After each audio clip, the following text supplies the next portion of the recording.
Toby Lütke, the CEO and co-founder of Shopify, joining Coinbase's board of directors. This is pretty big news. I think that for a lot of investors, Shopify is a very top tier, legitimate investment opportunity. For others, maybe Coinbase is a little bit out there. I wonder, does this give legitimacy to Coinbase and what they're building for some investors? Maybe. I think it definitely does, and I think this is also showing the direction that Coinbase is going. I've written about this a little bit for Fool.com, but Coinbase is known as a crypto company, but I think long term there's going to be a lot more utility they're going to provide. They've added things like direct deposit of paychecks into Coinbase's account. We'll talk a little bit about how you might use that money later on in the show, and then with NFTs and their upcoming NFT marketplace. I look at this as sort of like the next generation bank. And if you're a company like Shopify, you want to be associated with that. You want to know what's going on in that ecosystem. And Shopify may have some interesting things coming in the crypto world as well. So definitely an interesting marriage there. Yeah, I think just to add to that, Shopify, I think it's an interesting strategic move for Lütke to make this join the board of directors of Coinbase. Shopify was one of the earlier adopters of Coinbase Commerce. So there's an integration there, and maybe being more hands-on with what Coinbase is doing in terms of integrating with e-commerce. I mean, this seems like a pretty intelligent move on his part, and it'll be interesting to see what comes of this. Yeah, that is awesome. And I really liked this from Coinbase's blog post announcing Lütke, and this is still pending board approval, right? He still has to officially be voted in to the board of directors. But it says that Shopify sits at the nexus of three important areas that crypto seeks to revolutionize: finance and payments, web applications, and the internet itself. And what I found interesting about that quote is that I think for many newcomers to the cryptocurrency space, we're oftentimes just thinking finance and payments, right? We're thinking about taking a coin like Bitcoin and using it to buy something, finance and payments here.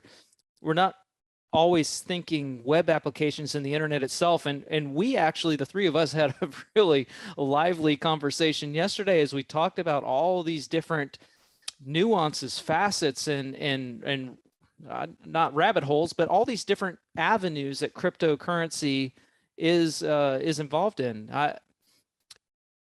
Really interesting here from Shopify, the three important areas. I don't know if what does it mean to revolutionize a web application with crypto?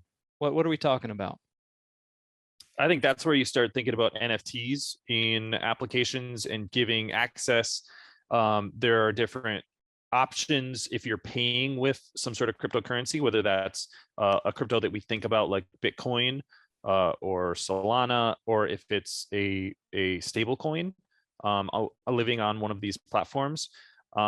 Then where the buyer's wallet is. You can drop them in an NFT. You can give them access to something. You can give them access to a website, and there are a lot of applications. They're calling them web applications, basically just websites. Sort of the new, a lot of them are .app in the crypto world. So that's the NFT itself is often kind of a gating token or access pass, if you will, to some of these. And that's, I think, something that's sort of a new concept as crypto and NFTs become more popular. And how about the internet itself? Well, I'll go ahead and on to the next one here. This is actually a quote from Lütke in the press release. It says the concepts of decentralized finance and entrepreneurship exemplify the promise of Web3, or sometimes we refer to that as Web 3.0, where opportunity exists for many, not the few. And again, I think that when we hear the term Web 3.0, all of us have struggled to explain what that means to various degrees. But I think a lot of people, and even on the show, have asked, what is the point of all this? Why are we doing these things?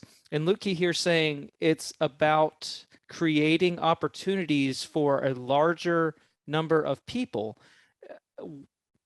I think that is something that a lot of people aren't aware of, and maybe need some expounding. Yeah, maybe. Oh, sorry, go ahead, Chris. I was just going to say, for Shopify, one of the interesting things when you look at that company specifically is their sort of mission in decentralizing or making e-commerce more available for the average small or medium-sized business. In previous decades, let's say, before Shopify really came on the scene, it was difficult for anyone other than a large merchant to set up their own online store. And so democratizing that and having that view, that sort of mission seems to align with what Coinbase is trying to aim for. Coinbase right now is technically a centralized entity. So this comment is kind of interesting, and I'd like to get Travis's thoughts on that, because like there are decentralized exchanges that do things in what many would probably call more of a Web3 or Web 3.0 way. But Coinbase is certainly the leader, or one of the leaders in terms of name recognition in this space. So the opportunity here seems to be immense. And, this partnership is definitely interesting from my perspective, but I'd like to hear what you have to say too. Yeah, the entire idea of Web3 is an interesting one, because I think a lot of people who are very into this and early adopters are really concerned about that decentralization piece of it. And just to kind of give, this is my take on this, but I think this is generally the way that people think about it is, if you think about the internet today, it's really dominated by a handful of companies. Google or Alphabet reported earnings today, incredible earnings, because they're where you have to go to find things on the internet, whether you're, looking for a new pair of pants, or you're, trying to find one of our articles. Google is kind of that central spot. They collect a ton of data on you, whether you like it or not. Same thing with Facebook. Microsoft and Amazon sort of sit in different places in the internet. Same thing with Apple. But between those 5 companies, there's a lot of control and centralization of the internet's data. And that's what a lot of the proponents of this concept of Web3 are building around, is decentralizing that and moving that data and the power of that data to individuals. And I think that's sort of the core belief. Now, the interesting thing, you guys brought this up, oftentimes I think what is the end goal is really centralization in a different place. So it's like, we're still going to have giant companies controlling Web3, and Coinbase could be one of them. Maybe Shopify is one of them. So it isn't like, these big players are going away, but maybe things are a little bit different.